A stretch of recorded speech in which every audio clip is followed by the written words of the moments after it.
If you don't like your life, why don't you change it? Like, why don't people change their life? Why do people do something that they clearly hate doing and then decide, well, I'm going to do this for the rest of my life?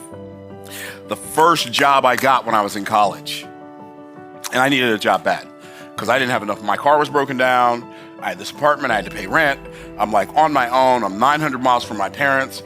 And I'm like, what am I going to do? I need a job. So my friend got me a job, and my friend was way bigger than me. He was probably 225 pounds then. And so he got me a job pulling sorghum on a sorghum farm in Lowell, Indiana in July. 5 minutes in, I knew it was a bad idea. Like, it's hot. There's like eternal sorghum in this field. You're never going to pull it all. And I pulled sorghum for 8 hours. And I prayed and prayed and prayed, dear God, just let me live through this day, and I promise I will not tempt you by coming back here tomorrow. Some people would say, that's crazy, but you needed a job. You didn't have any money. You probably didn't have much food in your refrigerator. Your car was broken down. Why would you quit the only job you had? Because I knew it was not what I was meant to do. I could have just said, well, this is the only job I can find. But when something isn't working, sometimes quitting is the best option. And I know people say quitters never win and winners never quit. That's what I call a truism that isn't true. The reality is all winners quit. That's why they're winners. They quit doing stuff that don't add to their winning. They quit doing stuff that doesn't make them more of a winner. And I am here to tell you, unless you start figuring out what in your life doesn't fit in your purpose and let go of some of it, you are going to be miserable your whole life, and you don't have to be. Like, I get it. Your circumstances are not ideal. My circumstances were not ideal. I get that. But that's not the end of the story. That's just the part of the story.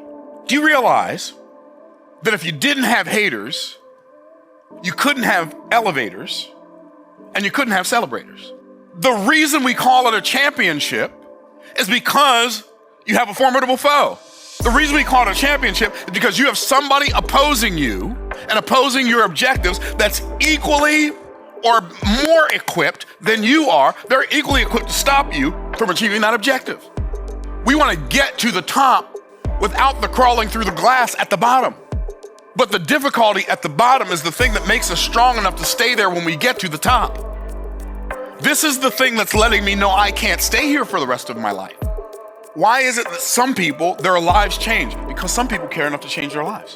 Like, whatever we've got to do, it's worth it. Like, when I look in the faces of my children, I could not look at them and tell them you can do anything you want to do and you can be anything you want to be while they watch me do nothing and be nothing. So, why don't people change their lives? That's the question. Why haven't I changed my life more? Why haven't you changed your life more? Why haven't we changed our lives more? Well, I think one reason people don't change their lives is because they don't think they can. All of us have had people in our lives at some point in our lives in the past tell us that we are not enough, something enough. We've all heard it. Number two, they don't know how. And I get it. I always believed I could change my life. See, if you don't believe you can do it, you don't have a reason to look. So people who don't believe they can do it are not going to look for the answers to how they can do it, so they never change their lives. They just keep on living Groundhog Day. Every day is just like yesterday. And people say, what do you do for a living? That's a really lame question. Let me ask you a more valuable question, if I may. What do you do while you're living? What do you do while you're living? Because most people do something for a living and do nothing while they're living. So because I believed I could, I looked everywhere. I'm still looking everywhere. My life is fairly good. Okay, it's better than fairly good. It's really good. But as good as it is, it could become exponentially better. If that's the price you have to pay to be progressively productive, I'm telling you, pay the price. I'm not saying leave people behind. Invite them to come along. But leave that decision to them. Because if you got to drag them in, you got to drag them around. And that's exhausting. Don't stop believing. Don't stop growing. Don't stop leading. Life will give you what you'll accept, or life will give you what you'll fight for. Don't accept that enough is enough. Always fight for more.